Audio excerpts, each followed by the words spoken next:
Bonjour à tous, bienvenue dans cette nouvelle capsule du cadre sur table. Aujourd'hui, comme la semaine passée ou comme la dernière fois, on reste dans la politique, oui. Comme vous le savez tous, cette année, on a l'élection présidentielle. Et qui dit élection présidentielle dit candidat. Et qui dit candidat dit parfois porte-parole. Aujourd'hui, je reçois un frère, parce que je pense qu'on est plus ou moins de la même génération, qui est porte-parole numéro 2 d'un des candidats, M. Iloko, c'est ça? C'est ça. Candidat à la présidentielle du 12 avril 2025. Jean Chrysostome.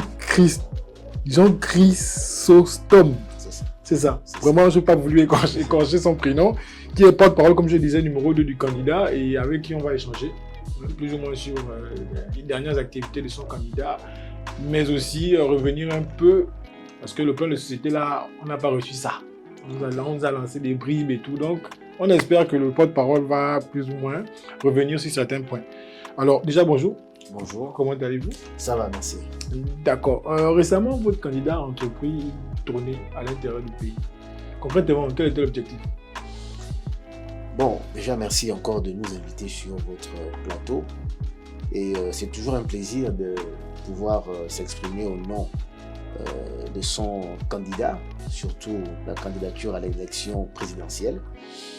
Alors, la tournée de pré-campagne du candidat Iloko Boussengi Stéphane Germain avait pour objectif justement de prendre les réalités de terrain, de pouvoir comprendre la difficulté du peuple gabonais dans le Gabon profond, notamment dans les différentes provinces du Gabon, pour affiner son programme de société qui devait justement tourner autour des réalités du terrain, des réalités, des conditions de vie et de travail des Gabonaises et des Gabonais qui sont non seulement dans la province phare de l'Est-UR, mais aussi dans le Gabon profond, pour comprendre comment ceux-là qui sont à Matamatengue, à Mabanda, vivent et quelles sont leurs difficultés. Et pour apporter justement les solutions à ces difficultés-là qu'ils vivent dans son programme de société. C'était en principe l'objectif premier de la tournée de pré-campagne du candidat Iloko Boussengi Stéphane Germain.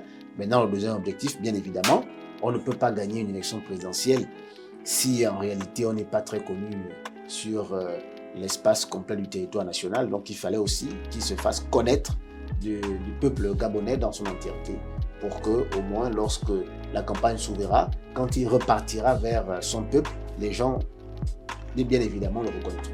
Donc pour revenir sur les quelques réalités, concrètement, qu'est-ce qui ressort généralement des difficultés à l'intérieur? Les difficultés qui ressortent à l'intérieur, c'est que déjà il y a une grosse difficulté de lien entre les différentes provinces. Pour quitter d'une province à une autre par la voie terrestre, c'est extrêmement difficile. Il a frôlé justement 2 accidents. Dans ces conditions-là, il y a le fait que dans le Gabon profond, par l'absence de l'agriculture bien organisée dans notre pays, il y a des populations dans le Gabon profond qui souffrent de faim.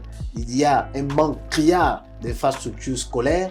Il y a justement un manque criard d'hôpitaux modernes. Il y a justement un manque criard d'emploi, surtout aussi en province. Donc voilà les principales difficultés, sinon les principaux maux majeurs que mine justement la société gabonaise dans le Gabon profond. Oui, mais d'aucuns diront quand même que M. Iloko n'a pas commencé la politique aujourd'hui.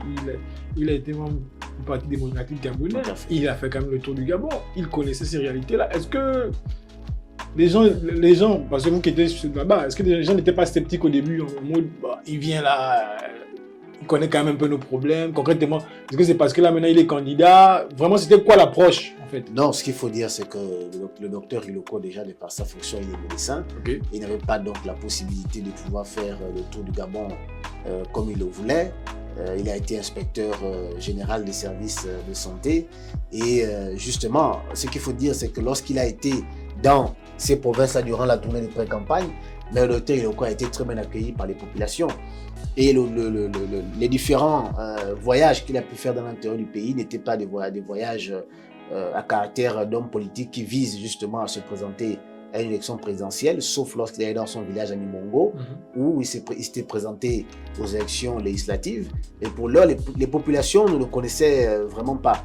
Et là, ils ont pu connaître la personne, ils ont pu connaître l'homme qu'il est, qui sait se dépouiller de ce qu'il a pour donner aux autres, même s'il ne lui reste plus rien, comme j'ai dit dans mon post Facebook. Mais évidemment, la question revient toujours du fait qu'il a été au PDG. Mais M. Iloko, au PDG, n'a jamais eu un poste de responsabilité qui lui donnait la possibilité de pouvoir prendre une décision au niveau de la gouvernance du pays. Il n'a jamais été ministre, il n'a jamais été membre du gouvernement. Je l'ai dit, il n'a pas été à un poste qui lui permettait de pouvoir prendre une décision ou encore détourner de l'argent ou encore faire souffrir le peuple gabonais. D'ailleurs, dans le PDG, tout le monde le sait, M. Iloko est l'un de ceux-là dans le PDG qui arrivait justement à dire la vérité à Ali Bongo Ondimba. Il est même celui qui a voulu faire renverser Ali Bongo Ondimba à la tête du PDG. Il est l'un de ceux-là qui, effectivement, a aussi été marginalisé dans le PDG, où je crois que le peuple gabonais va le juger sur son programme de société et sur ce qu'il est capable de faire demain. D'accord. Justement, lors de cette même tournée, votre candidat a déclaré le CTRI ne veut pas gagner cette élection car ils nous ont menti, ils ont confisqué le pouvoir au lieu de nous libérer. Qu'entendait-il par ça? Voilà. Bon, déjà, il faut voir que c'est une tournure qu'il a employée, non pas pour dire que le CTRI n'a pas libéré le Gabon des Bongo ou encore faire en sorte que les Gabonais puissent un peu sortir la tête de l'eau. Nous savons tous, et il le dit souvent, que le CTRI est venu mettre un terme, on va dire, au régime d'Ali Bongo et sa famille. Mais quand il va plus loin, c'est pour expliquer aux Gabonaises et aux Gabonais que l'objectif en 2023 pour le peuple gabonais était de voir non seulement Ali Bongo quitter le pouvoir, mais aussi il voulait que le PDG n'existe plus. Il voulait justement que le PDG soit chassé. Mais la réalité que nous voyons aujourd'hui, c'est que le PDG existe encore, il est peut-être même encore plus fort. D'ailleurs, quand on regarde les coordinations sur le territoire national qui vont accompagner la candidature du général président, mais bien sûr, nous pouvons constater une propension majeure à avoir les PDGistes qui sont un peu partout. Et moi, j'ai dit dans les plateaux de télévision, et maintenant, quand il dit que le CTRI ne peut pas gagner, mais bien évidemment, le CTRI, s'ils sont accompagnés par le PDG, pour nous, c'est un avantage. On considère qu'on va gagner l'élection présidentielle parce que le peuple ne se tournera pas vers ceux-là qui sont soutenus par le PDG, mais vers ceux-là qui veulent véritablement tourner la page, justement, à cette histoire sombre de notre pays. Mais les membres du PDG, c'est des Gabonais?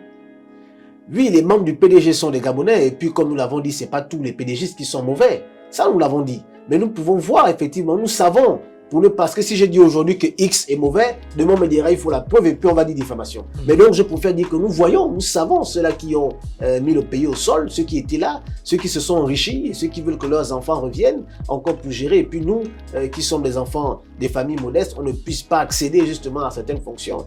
Donc ce que nous disons, c'est que c'était tout un système, le Parti démocratique gabonais. Et il n'y a pas eu une introspection véritable de ce parti politique. Il n'y a pas eu un pardon véritable. Ils se sont contentés à dire qu'ils vont demander pardon au peuple, mais il faut d'abord que le peuple accepte ce pardon-là pour qu'il puisse se relever. Mais là, ils ne sont pas inquiétés, ils sont bien, ils sont tranquilles et puis ils vont en campagne. Donc nous verrons sur le terrain justement qui avait raison par rapport à cette configuration politique actuelle qui se dessine par rapport à l'élection présidentielle. 28, c'est le nombre d'engagements retenus dans votre projet de société, que je n'ai pas vu. Hein. Voilà. J'ai eu des bribes parce qu'on m'a dit c'est confidentiel et tout ça et tout. Et donc, que peut-on avoir comme substance, plus ou moins résumé de ces 13, si je ne me trompe pas, 13 axes, 13 engagements voilà, potentiels. Alors, le programme de société du candidat Iloko, je suis déjà heureux de constater qu'il n'y a pas que vous. Plusieurs personnes, plusieurs plateformes ont envie de savoir qu'est-ce qu'il y a dans le programme de société du candidat Iloko. Je ne vois pas cet engouement pour le programme des autres candidats. C'est déjà bien à savoir. Mais pour résumer le programme de société du candidat Iloko, lui-même, il a à cœur ce programme de société, nous l'avons tous. Il peut se résumer en réalité en 3 piliers. Le premier pilier qui est la prospérité, la sécurité et la dignité. La prospérité parce qu'il faut que le peuple gabonais soit prospère. Tout tourne justement autour de la prospérité du peuple gabonais, de la prospérité de notre pays. La sécurité parce qu'il faudrait que le peuple gabonais se sente en sécurité chez soi, que notre sécurité intérieure fonctionne à merveille par la protection justement de nos frontières et la dignité, parce qu'il faudrait que le peuple gabonais se réveille en se disant que oui, je suis gabonais et je suis fier d'être gabonais, mes droits sont respectés, ma dignité a été restaurée.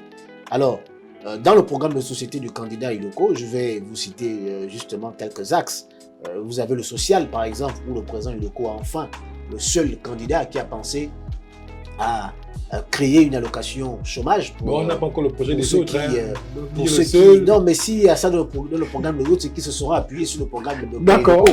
Donc, il y a la création de l'allocation chômage pour les Gabonais qui ne travaillent pas, parce que le Gabon peut le faire. Il y a l'augmentation du SMIC à 200 000 francs. Il y a la création de 2000 logements par an. Il y a le nouveau système de sécurité sociale. Ce nouveau système de sécurité sociale serait un système de sécurité sociale qui va être inclusif, c'est-à-dire qui va tenir compte des personnes du troisième âge, qui va tenir compte des personnes vivant avec un handicap. Vous avez le plan de la santé, où le docteur Iloko, une fois président, va construire 9 hôpitaux départementaux, ou si vous voulez provinciaux, pour faire en sorte qu'on puisse désengorger justement la santé au Gabon, parce que vous avez des gens, quand ils ont des pathologies graves, on est obligé de les transporter soit par hélicoptère ou en véhicule pour quitter d'un endroit du Gabon à l'hôpital militaire. Et ça, c'est extrêmement impensable au XXIe siècle. Donc, il y a le traitement justement des déchets biomédicaux, qui est un projet dont le docteur a à cœur. D'ailleurs, dans les années passées, il aurait déjà pu le faire, il avait trouvé des garants financiers, mais malheureusement, comme il le dit lui-même, que c'était, selon lui, Meksan Kombessi qui s'était opposé justement à ce projet-là. Il y a l'augmentation des lits, parce qu'il faut savoir que dans la médecine, on juge aussi de l'efficacité d'un système de santé par rapport au nombre de lits. En Algérie, c'est très bien fait, en Afrique du Sud. Donc il faudrait que le Gabon aussi puisse avoir plus de place, plus d'accueil dans les structures dans les structures sanitaires.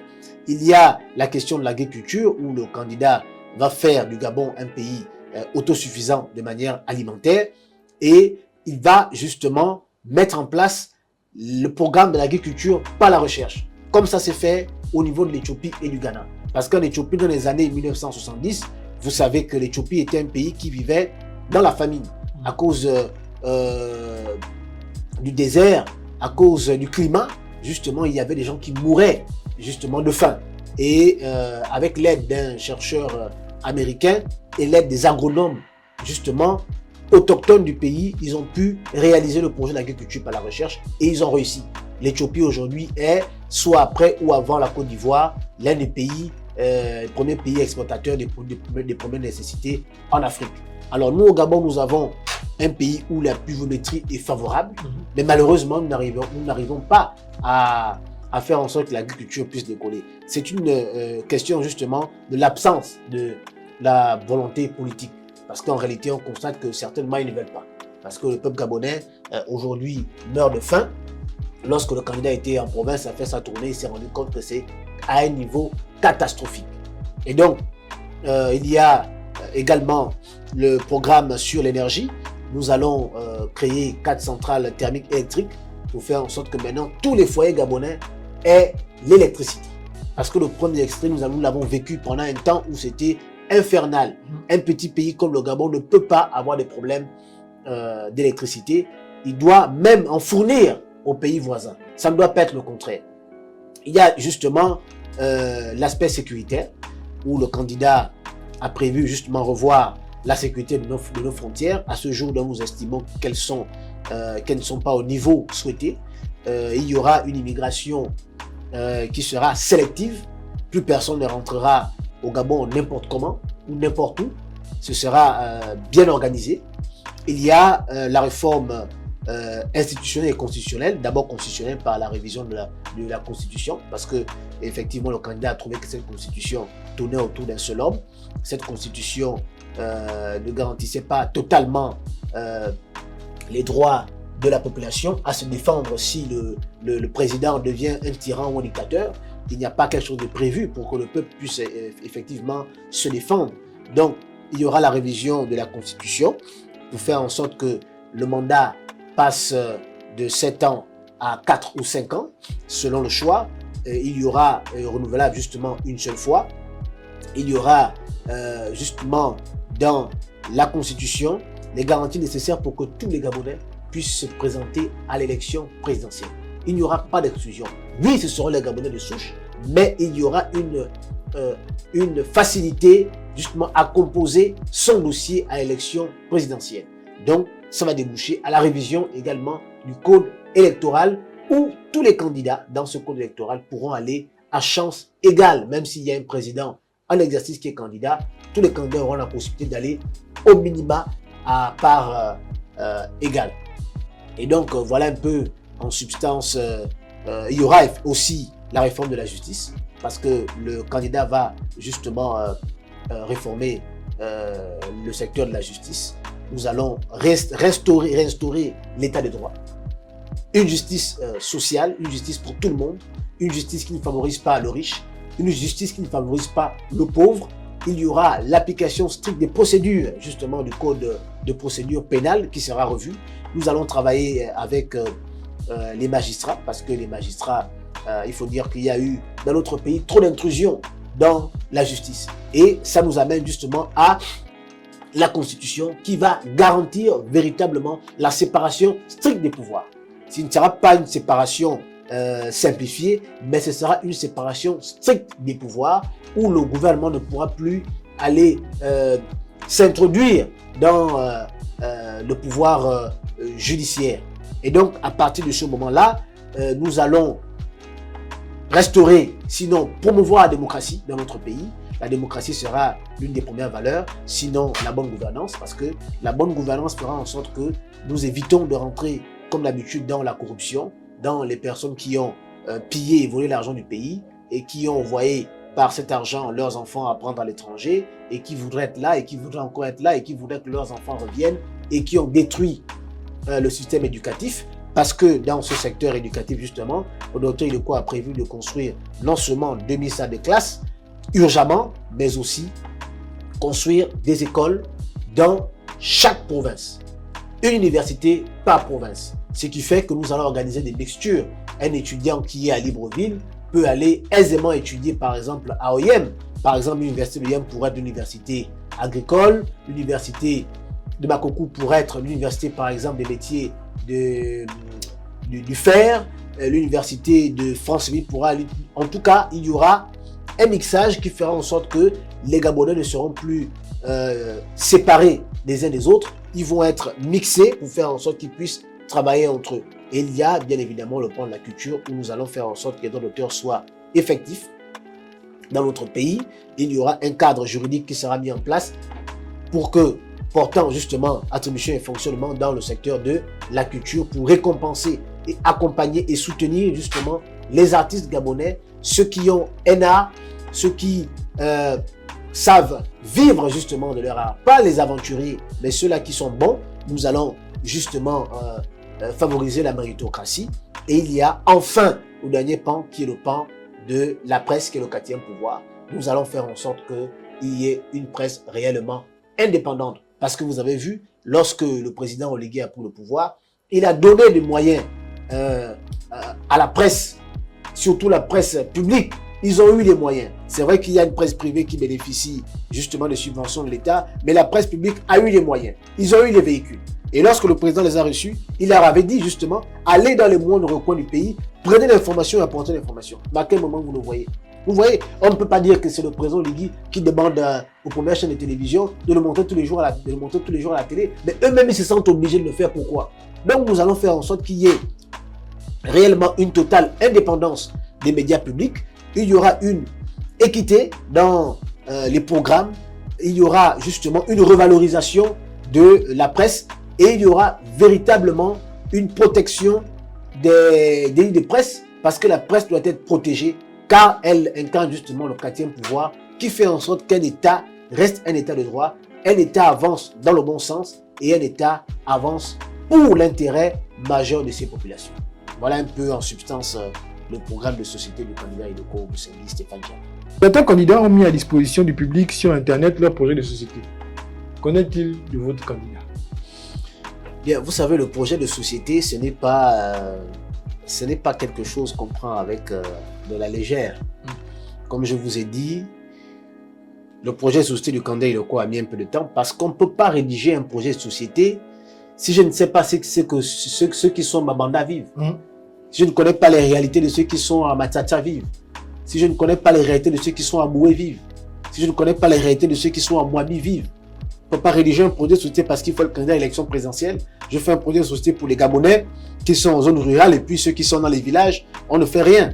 Donc, il a fallu qu'il fasse cette tournée de pré-campagne pour toucher du doigt, voir les réalités des Gabonaises et des Gabonais qui vivent dans les départements, dans les cantons et dans les villages.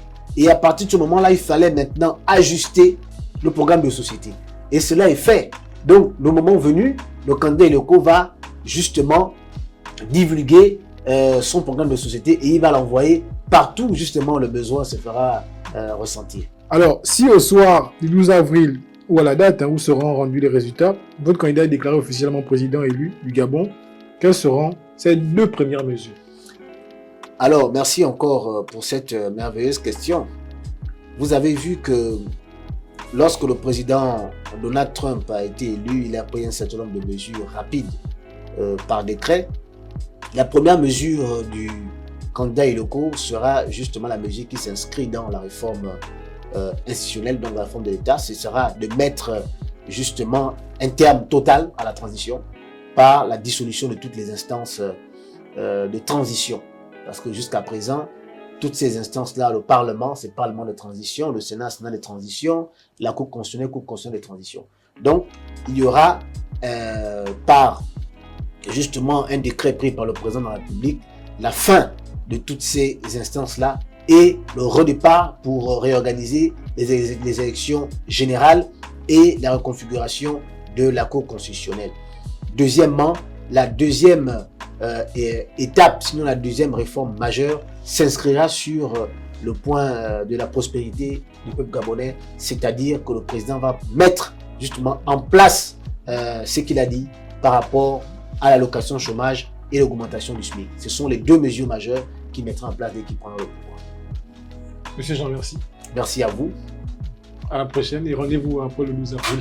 J'espère que vous allez voter le candidat Iloko, vous dit Stéphane Germain. La réponse dans les urnes. Merci.